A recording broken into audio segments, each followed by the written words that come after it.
Snacks ഉണ്ടാക്കുമ്പോൾ മുട്ടയും പഴവും ഒക്കെ ഉണ്ടെങ്കിൽ നമുക്ക് വെറൈറ്റി ആയിട്ട് ഒരുപാട് സ്നാക്സ് ഉണ്ടാക്കാം അല്ലേ. അതുപോലെ എളുപ്പത്തിൽ ഉണ്ടാക്കിയെടുക്കാൻ പറ്റുന്ന ഒരു ഐറ്റം ആട്ടോ ഇന്നിവിടെ ഷെയർ ചെയ്യുന്നത്. ആദ്യം നമുക്കൊരു തേങ്ങാപ്പണ്ടം റെഡിയാക്കി എടുക്കണം. അതിന് വേണ്ടിയിട്ട് പാൻ ചൂടായിട്ട് അതിലേക്ക് 2 ടേബിൾ സ്പൂൺ നെയ്യ് ഒഴിച്ചു കൊടുക്കാം.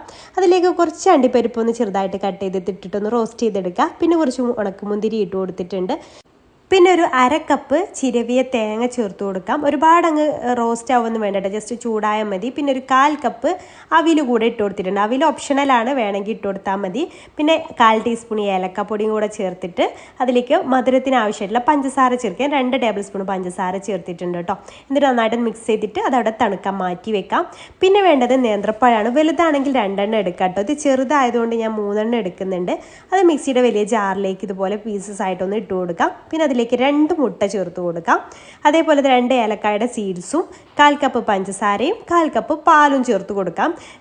ഇൻഗ്രീഡിയൻസ് ഡൗട്ട് ഉണ്ടെങ്കിൽ ഞാൻ ക്യാപ്ഷനിൽ കൊടുക്കാം കേട്ടോ. എന്നിട്ട് ഇതുപോലെ പോള ഉണ്ടാക്കാനുള്ള പാനിൽ കുറച്ച് നെയ്യ് എല്ലാ ഭാഗത്തേക്കും സ്പ്രെഡ് ചെയ്തതിന് ശേഷം ആദ്യം അതിൻ്റെ ബാറ്ററിൻ്റെ പകുതി ഒന്ന് ഒഴിച്ചിട്ട് 1 മിനിറ്റ് ഒന്ന് അടച്ച് വെച്ചിട്ട് വേവിക്കുക. അതിൻ്റെ മുകളിൽ ഈ ഒരു തേങ്ങാപ്പണ്ടം ചേർത്തിട്ട് വീണ്ടും അതിൻ്റെ മുകളിലായിട്ട് ഈ ബാറ്റർ കംപ്ലീറ്റ് ആയിട്ട് കവർ ചെയ്യുന്ന രീതിയിൽ ഒഴിച്ചിട്ട് 15 മുതൽ 20 മിനിറ്റ് വരെ ഇതൊന്ന് കുക്കാക്കി എടുക്കാം കേട്ടോ. അതിനുശേഷം വേറൊരു പെല്ല നെയ്യ് തടവിയിട്ട് ആ ഭാഗം ഒന്ന് മൊരിയിപ്പിച്ചെടുക്കുക. എന്നിട്ട് നമുക്ക് ഇഷ്ടമുള്ള ഷേപ്പിൽ ഇതൊന്ന് കട്ട് ചെയ്തിട്ട് എടുക്കാം. നല്ല ടേസ്റ്റാണ്, ട്രൈ ചെയ്ത് നോക്കുക. ഇഷ്ടമായ ലൈക്ക് ചെയ്യണേ.